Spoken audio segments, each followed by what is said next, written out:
कभी ये सोचा है कि जिंदगी के सबसे बड़े फैसले और उनके नतीजे अक्सर सबसे छोटे, सबसे मामूली से पलों में तय होते हैं। बस एक पल का गुस्सा, एक पल का आलस या शायद एक पल का डर और जिंदगी का पूरा ट्रैक ही बदल जाता है। आज हम शेन पैरिश की किताब क्लियर थिंकिंग की गहराइयों में उतरेंगे, जो इसी बात पर रोशनी डालती है कि कैसे हम अपने रोजमर्रा के इन साधारण पलों को असाधारण नतीजों में बदल सकते हैं। तो ये सिर्फ सोचने के बारे में नहीं है, बल्कि सोचने के तरीके को ही बदलने के बारे में है। चलिए एक सिचुएशन इमेजिन करते हैं। एक लंबा थका देने वाला दिन और उसके बाद घर पहुंचना, बस आराम करना है। लेकिन तभी नजर पड़ती है डिश वॉशर पर, जो किसी ने बिल्कुल ही गलत तरीके से लोड कर दिया है। अब ये है तो एक छोटी सी बात है ना, लेकिन इससे पहले कि कुछ समझ में आए, ये मामूली सी चीज एक बड़ी बहस बन जाती है। आवाजें तेज हो जाती हैं, पुरानी बातें निकल आती हैं और बस पूरा वीकेंड खराब। यही हैं वो साधारण पल जिनकी बात शेन पैरिश करते हैं। ये वो लम्हे हैं जहां हमारी सोच हमें धोखा दे जाती है और हमारे इमोशंस, हमारी भावनाएं आकर ड्राइवर सीट पर बैठ जाती हैं। तो आइए समझते हैं कि हमारा दिमाग आखिर ऐसा करता क्यों है। अपना दिमाग ना एक सुपर पावरफुल कंप्यूटर जैसा है, लेकिन ज़्यादातर टाइम ये एनर्जी बचाने के लिए समझिए स्लीप मोड में चलता है। और इस मोड में ये कुछ ऑटोमेटिक प्रोग्राम्स रन करता है जिनको शेन पैरिश डिफ़ॉल्ट्स कहते हैं। ये हमारे दिमाग के शॉर्टकट हैं जो हज़ारों सालों के एवोल्यूशन से बने हैं। क्यों? ताकि हम खतरे को पहचान सकें और तुरंत रिएक्ट कर पाएं। लेकिन प्रॉब्लम यह है कि आज की दुनिया में यही शॉर्टकट्स हमें सोचने से रोकते हैं और हमें इमोशनली रिएक्ट करने पर मजबूर कर देते हैं, जो अक्सर हमारे लिए ही नुकसान का सौदा होता है। तो ये जो कॉग्निटिव डिफ़ॉल्ट्स है ना, ये साफ सोच के सबसे बड़ी दुश्मन है। और एक इंटरेस्टिंग बात बताऊं, हम इनसे छुटकारा नहीं पा सकते। ये हमारे डीएनए का हिस्सा है, हमारी वायरिंग में है। लेकिन जो हम कर सकते हैं वो है इन्हें पहचानना, इन्हें समझना और फिर इन्हें मैनेज करना सीखना। तो चलिए 4 मेन डिफ़ॉल्ट्स को समझते हैं और देखते हैं कि ये लाइफ में कहां-कहां दिखाई देते हैं। सबसे पहला और सबसे कॉमन है इमोशन डिफ़ॉल्ट। कभी हैंग्री फील किया है? मतलब भूख और गुस्से का मिक्स। ये ना इमोशन डिफ़ॉल्ट का एक परफेक्ट एग्जाम्पल है। जब हम फिजिकली ऑफ बैलेंस होते हैं, जैसे भूखे, थके हुए या स्ट्रेस में, तो हमारा जो लॉजिकल दिमाग है वो ऑफलाइन चला जाता है और हमारी फीलिंग्स कंट्रोल ले लेती हैं। तो अगली बार जब किसी छोटी सी बात पर हद से ज्यादा गुस्सा आए, तो 1 सेकंड रुककर खुद से पूछना, क्या मैं थका हुआ हूं? क्या मैं भूखा हूं? हो सकता है कि प्रॉब्लम उतनी बड़ी हो ही ना, जितना इमोशन डिफ़ॉल्ट उसे बना रहा है। अब बात करते हैं ईगो डिफ़ॉल्ट की, जो शायद सबसे ट्रिकी है। देखिए, स्टीव जॉब्स एक जीनियस थे, इसमें कोई शक नहीं। लेकिन उनका ईगो, उनका अहंकार अक्सर उनके रास्ते में आ जाता था। वो उन लोगों की बात सुनते ही नहीं थे जो उनसे अग्री नहीं करते थे, और इस चक्कर में कई बड़ी गलतियां हुईं। देखिए, हम सब चाहते हैं कि हम सही फील करें, और जब कोई हमारी इंटेलिजेंस या एबिलिटी पर सवाल उठाता है तो हम फौरन डिफेंसिव हो जाते हैं। हम ये प्रूफ करने में लग जाते हैं कि मैं सही हूं, और इस प्रोसेस में हम असल में सही होने का चांस खो देते हैं। ये कहना कि मुझे नहीं पता एक सुपर पावर है। यह आपको सीखने का, आगे बढ़ने का मौका देता है, लेकिन हमारा ईगो हमें ऐसा करने से रोकता है। तीसरा है सोशल डिफ़ॉल्ट। हम सब सोशल एनिमल्स हैं।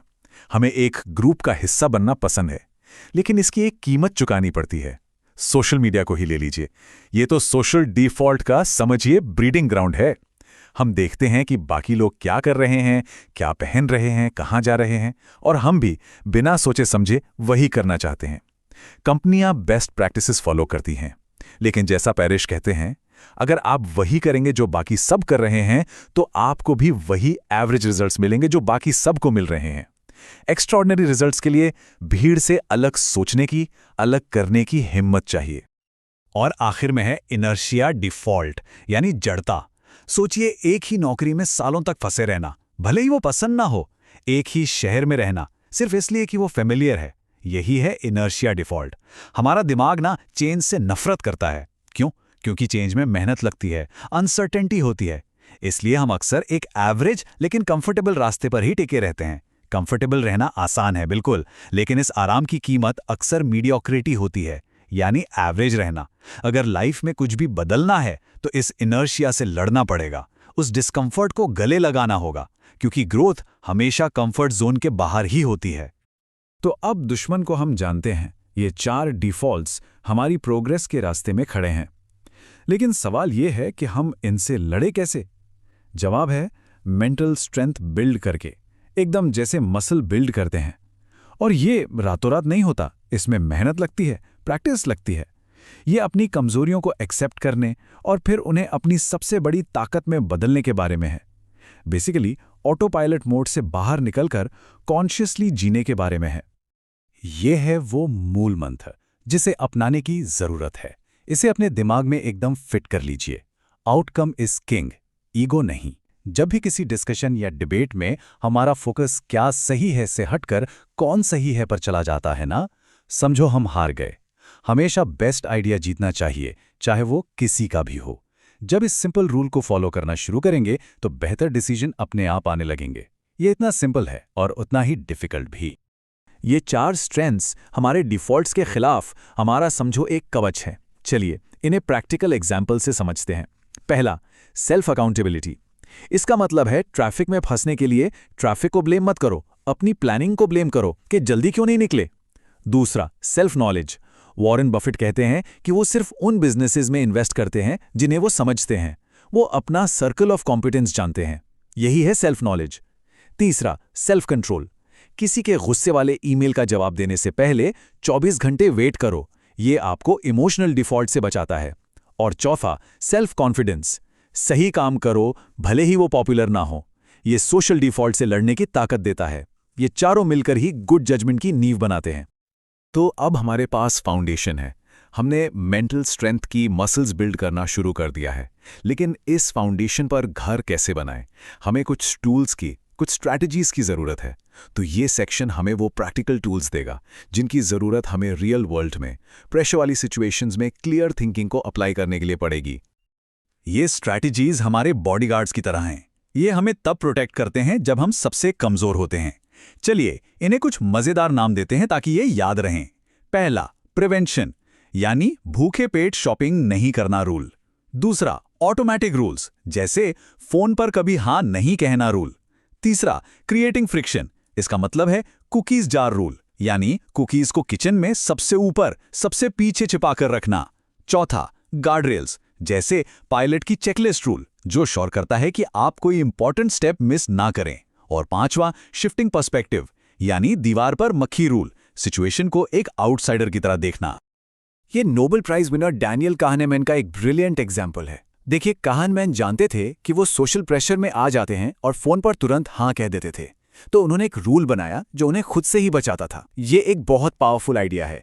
लोग आपके डिसीजंस पर सवाल उठा सकते हैं, लेकिन वो आपके रूल्स की रिस्पेक्ट करते हैं। एक रूल बना लेने से ना विल पावर की लड़ाई ही खत्म हो जाती है। सोचिए, लाइफ में ऐसे कौन से ऑटोमेटिक रूल्स बनाए जा सकते हैं जो हमें हमारी ही कमजोरियों से बचाएं।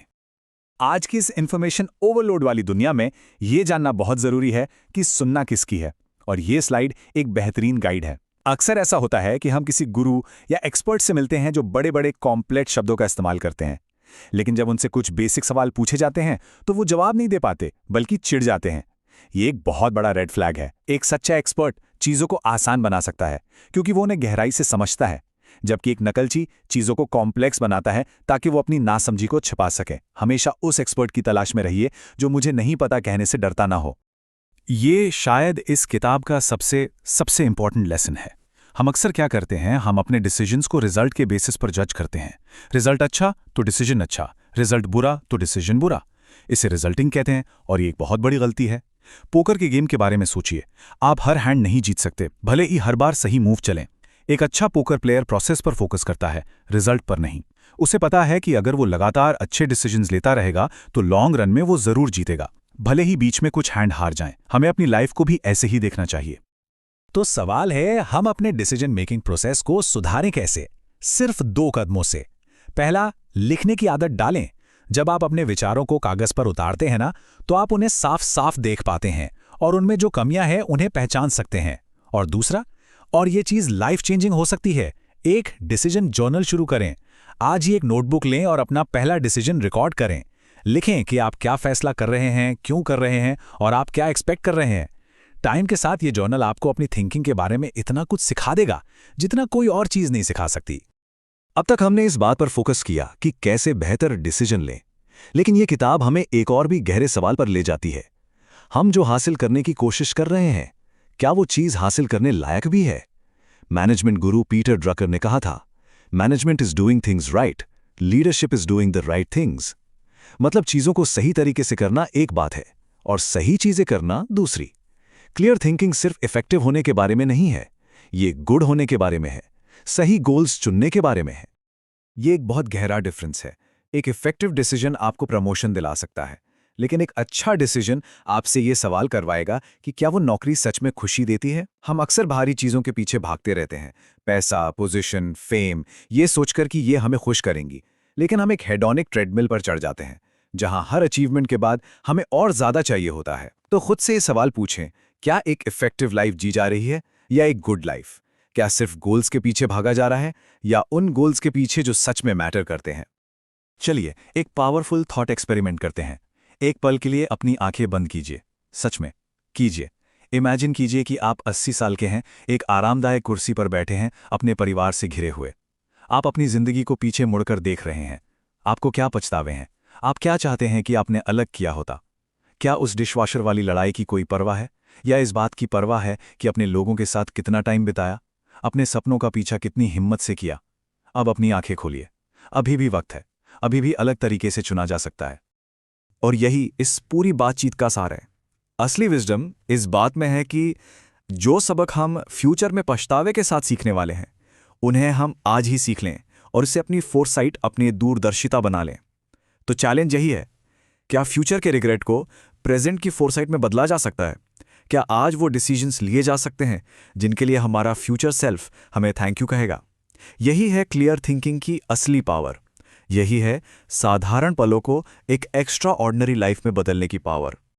इस सफर में साथ जुड़ने के लिए बहुत बहुत शुक्रिया। अगर आपको ये एनालिसिस यूजफुल लगा और इसने आपको अपनी सोच के बारे में सोचने पर मजबूर किया, तो प्लीज़ इसे अपने परिवार और दोस्तों के साथ शेयर करें।